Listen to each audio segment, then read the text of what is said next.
কেউ যদি কারোর অন্যায় ভাবে 1 বিঘত সম্পদ আত্মসাৎ করে, 1 বিঘত সম্পদ আত্মসাৎ করে, যারা আইল ঠেলেন, কত বিঘত যে ঠেলতে ঠেলতে নিয়ে গেছেন আল্লাহ জানে।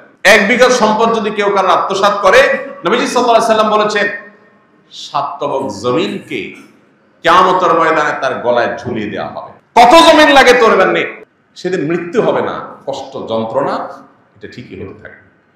ভাইরা আমার, আল্লাহ রাব্বুল আলামিন আল্লাহর বিধিবিধানের সামনে আমাদেরকে আত্মসমর্পণ করার, সেরকম ঈমানি শক্তি ধারণ করার তৌফিক নসিব করুন।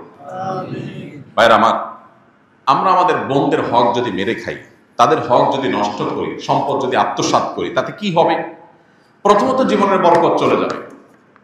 এই যে সম্পদ রাখবেন, এই সম্পদ আসলে তেমন কোনো কাজে আসবে না।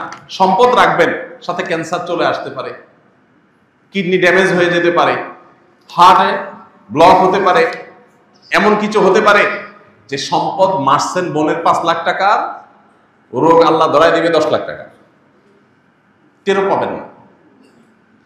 দ্বিতীয়ত, এটা সাধারণ হারাম না, আত্মীয়তার বন্ধন ছিন্ন করার হারাম। আত্মীয়তার বন্ধন ছিন্ন করার হারামটা এটা আরো জঘন্য হারাম। এর পাশাপাশি আরেকটা বিষয় থাকে এখানে, সেটা হলো যে কখনো কখনো বোনরা হয়তো ছোট থাকে, এতিম হলে সেক্ষেত্রে এতিমের হক মেরে খাওয়ার আরেকটা গুনাহ এখানে যুক্ত হয়, কতগুলো অপরাধ এখানে যুক্ত হয়। আর এই জন্যই আল্লাহর ভয় অন্তরে লালন করতে হবে। নবী সাল্লাল্লাহু আলাইহি সাল্লাম বলেছেন, লা ইয়ারবু লাহমুন নাবাতা মিন সুহতিন, কারোর শরীর যদি হারাম উপার্জন দ্বারা গঠিত হয়, ফান্নারু আউলা বিহি, তাহলে জাহান্নামের আগুন সেই শরীরের জন্য অধিকতর উপযুক্ত। এই হারাম উপার্জনকারী ব্যক্তির দোয়া কবুল হয় না, ইবাদত কবুল হয় না, আমল কবুল হয় না, নেকামল কবুল হয় না, আল্লাহর কাছে সে দায়ী হিসাবে থাকে। আল্লাহ রাব্বুল আলামিন আমাদের সবাইকে সতর্ক এবং সচেতন থাকার তৌফিক দান করুন। আমরা সবাই দায়িত্বশীল হব তো ইনশাআল্লাহ। বোনদের হক না দেওয়ার ক্ষেত্রে একটা খোলা যুক্তির কথা বলেছি যে তাদেরকে বিয়ে দেওয়া হয়েছে, অনেক টাকা খরচ হয়েছে। বাবা থাকলে বাবার দায়িত্ব, বাবা যদি মারা যান বিয়ে দেওয়ার দায়িত্ব কার? ভাইদের। আপনি দায়িত্ব পালন করেছেন, কোনো অনুকম্পা অনুগ্রহ করেন নাই যে ওইটাকে কাটাকাটি করবেন, অর্থাৎ বিয়েতে যে টাকা গেছে ওই টাকা আপনি কাটাকাটি করে সম্পদ দিবেন না সেখান থেকে, না, এটা করার সুযোগ নেই। এক। দ্বিতীয়ত, আমাদের সমাজে অনেক বড় বড় কুসংস্কার আছে সংক্রান্ত। এর ভিতরে মেয়েদের হক মেরে খাওয়ার জন্য ছেলেরা একটা কুসংস্কার বানাইছে, সেটা হলো বাবার বাড়ির হক নিলে এটা সয় না। শুনছেন আপনারা?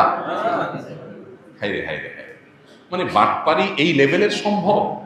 আপনি চিন্তা করেন, একই বাবার সম্পদ, ছেলে সব আগলে ধরে রাখবে, ভোগ করবে, তার সইবে, কোনো অসুবিধা নেই। বোনদের বেলায় এটা বলা হয়, মেয়েরা বাবার ভাইয়ের হক নিতে হয় না, বাবার হক নিলে কি হয়? এটা সয় না, ধ্বংস হয়ে যাবে সব, এটা রেখে যাও, এটা আমার কাজে লাগবে। কত নম্বরের বাটপারে চিন্তা করে, কত বড় ডাহা মিথ্যা কথা। ডক্টর খন্দকার আব্দুল্লাহ জাহাঙ্গীর রহমানের কাছে প্রশ্ন করা হয়েছিল, কোন ভাই যদি বোনের হক মেরে খায় বাবার সম্পদে, তাহলে বোন তার বিরুদ্ধে মামলা মোকদ্দমা করে বিচার বসিয়ে এটা আদায় করাটা উচিত হবে কিনা বলে, নাকি মাফ করে দেওয়া উত্তম? ডক্টর আব্দুল্লাহ জাহাঙ্গীর রহমাল্লাহ বলেছেন তার বিরুদ্ধে মামলা মোকদ্দমা করে আদায় করাটা উত্তম। কেন উত্তম? বলেন যে বোন যতই মুখ দিয়ে বলুক তার মনে কষ্ট থাকবে, এখানে আরো মানুষের হক জড়িত আছে। মামলা মোকদ্দমা করে যেভাবে হোক জোর জবরদস্তি করে যদি নিজস্ব হকটা আদায় করতে পারে, তাহলে এই ভাইটা কিয়ামতের দিন পাকড়াও থেকে বেঁচে যাবে, এটা তার উপকার হলো। এই জন্য ভাই, বাবার বাড়ির হক মেয়েরা নিলে তাদের সয় না, এই ডাহা মিথ্যা কথার বিরুদ্ধে আমাদের সংগ্রাম করতে হবে। দ্বিতীয়ত, আমাদের সমাজে মেয়েরা বাবার বাড়ির হক নিয়ে গেলে এটাকে অনেকে খারাপ চোখে দেখে, মনে করে যে আরে এটা কোনো কথা হলো। মেয়েরাও হেজিটেশন করে নিতে চায় না, কারণ বিয়ের পর স্বামীর সংসার করতে চলে যায় শ্বশুর বাড়িতে, কিন্তু তার নাইটা পোতা আছে তো বাবার বাড়িতে, যার কারণে বাবার মায়ের প্রতি টানটা ঠিকই থাকে। বিয়ের পর 30 বছর 40 বছর 50 বছর পার হওয়ার পরেও, বার্ধক্য এসে গেলেও তখনও মনে চায় একটু বাবার বাড়িতে যাই, একটু ঘুরে। তো যদি হক নিয়ে আসি তাহলে কোন মুখে সেখানে আবার যাব, এরকম একটা ব্যাপারও থাকে।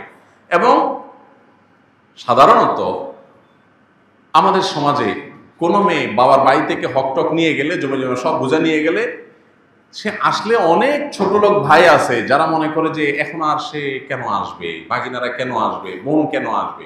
যতদিন হক নেয় না ততদিন বোন আসলে মোরল জবাই হয়, গরুর গোশত দিয়ে কিনে বাজার করে রান্না করে খাওয়া হয়, কারণ হক আছে।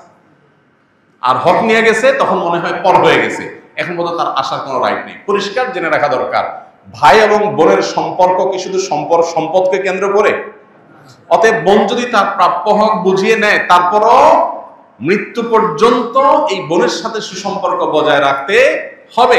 এবং বাবার বাড়িতে, ভাইয়ের বাড়িতে বেড়াইতে আসার অধিকার বোনের ঠিকই থাকবে।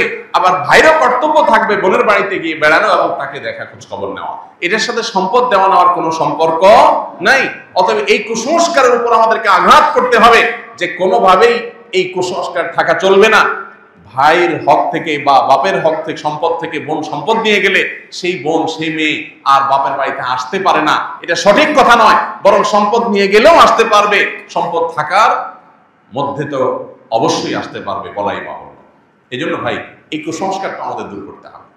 অনেক ক্ষেত্রে দেখা যায় একটা সিন ক্রিয়েট করা হয়। কিরকম সিন ক্রিয়েট করা হয়?